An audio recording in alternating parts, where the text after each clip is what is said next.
आज हम लोग राम नाम की महिमा कवि का महत्व समझेंगे कि कलयुग में राम का नाम क्यों है श्री राम से बढ़ के। राम नाम का इन दो अक्षर में ही पूरी रामायण है और पूरा सास है। पुराणों में लिखा है कि ज्ञान कर्म ध्यान योग तप आदि सभी कलयुग में व्यर्थ सिद्ध होंगे, परंतु राम नाम का जब ही लोगों को भव सागर से पार ले जाने वाला सिद्ध होगा। वेद पुराण और अन्य शास्त्रों से भी बढ़कर है दो अक्षरों वाला राम का नाम। राम नाम के दो सुंदर अक्षर सावन भादों के महीने हैं। इस नाम की ही महिमा है कि जिसे सभी देवी और देवता जपते रहते हैं। यही नहीं, जिस नाम की महिमा का वर्णन शिव जी से सुन के माता पार्वती भी उनका नाम जप करती हैं। जिनके सेवार्थ श्री शिव ने हनुमान जी का अवतार ले वे राम का नाम ही जपते रहते हैं। ऐसे प्रभु श्री राम का नाम लिखना बोलना भव सागर से पार तो लगाता ही है, साथ ही ये भक्तों को समस्त प्रकार के दैहिक दैविक एवं भौतिक तपों से मुक्ति प्रदान करता है। राम नाम का जप एक ऐसी औषधि के समान है जिसे अगर सच्चे हृदय से जपा जाए तो सभी आदि व्याधि दूर हो जाती हैं, मन को परम शांति मिलती है।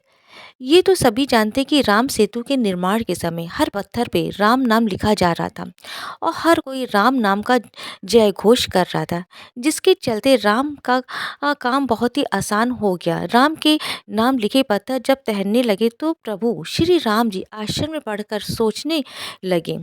उन्होंने सोचा कि जब मेरे नाम लिखे पत्थर तैरने लगे तो यदि मैं कोई पत्थर फेंकता हूँ समुद्र में तो उसे तैरना चाहिए। मन में यही विचार करके उन्होंने भी एक पत्थर उठा लिया जिस पर राम का नाम नहीं लिखा था और उसे समुद्र में फेंक दिया, लेकिन वह पत्थर डूब गया। भगवान श्री राम आश्चर्य में पड़ गए कि आखिर ऐसा क्यों हुआ। दूर खड़े हनुमान ने ये सब देख रहे थे और तब उन्होंने प्रभु श्री राम के मन की बात जानकर उनके पास पहुंचे और कहने लगे, हे प्रभु आप किस दुविधा में हैं। इस पर भी श्री राम जी कहने लगे, हे हनुमान मेरे नाम के पत्थर तैर लेकिन जब मैंने अपने हाथ से वह पत्थर फेंका तो वह डूब गया। प्रभु की इस भोलेपन से कही गई बात पर बल बुद्धि के दाता हनुमान जी ने कहा कि हे प्रभु आपके नाम को धारण कर तो सभी अपने जीवन को पार लगा सकते, परंतु जिसे आपने स्वयं त्याग रहे हैं उसे डूबने से कोई कैसे बचा सकता है। राम के नाम में इतनी शक्ति है कि उनके नाम का जप करते हुए श्री वाल्मीकि और संत तुलसीदास अज्ञानी से महान ज्ञानी बने। उसके बाद उन्होंने रामायण और रामचरित ग्रंथों की रचना की। सबरी ने भगवान का नाम लेकर उनको इतना मजबूर कर दिया कि वनवास के दौरान उसको स्वयं मिलने के लिए एक कुटिया में पहुंचे। राम का नाम ही सत है, जो महामंत्र है जिसे महेश्वर श्री शिव जी जपते हैं और उनके द्वारा जिसका उपदेश काशी में मुक्ति का कारण है तथा जिसकी महिमा को गणेश जी ही जानते हैं, जो इस राम नाम के प्रभाव से सब से पहले पूजे जाते हैं।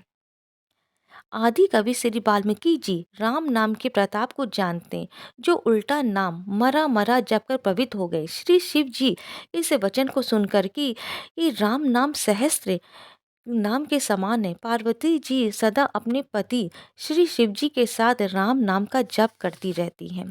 राम सिर्फ एक नाम ही नहीं है और ना ही सिर्फ एक मानव, राम परम शक्ति हैं। प्रभु श्री राम के द्रोहियों को शायद ये मालूम है कि वे अपने आसपास नर का निर्माण कर रहे, इसलिए ये चिंता छोड़ दो कि कौन प्रभु श्री राम का अपमान करता है और कौन सुनता है, कौन जपता है और कौन नहीं जपता है। तो आज हमने प्रभु राम के नाम की महिमा को जाना और समझा। अगर आपको मेरे द्वारा दी गई जानकारी पसंद आए तो कमेंट्स में जय श्री राम लिखिएगा, क्योंकि राम नाम का जितना हम लोग वर्णन करते हैं, जब भी हमको अवसर बोलने का मिले या लिखने का मिले तो हमको अवश्य राम नाम की महिमा का गुणगान करना चाहिए और राम राम करना चाहिए, क्योंकि आधुनिकता के समय में हम लोग हाय हेलो कर रहे हैं लेकिन राम को उतना महत्व नहीं दे पा रहे हैं। इसलिए हमको राम नाम कमेंट्स में भी करना चाहिए और अपने जीवन में भी राम नाम का नाम लेना चाहिए।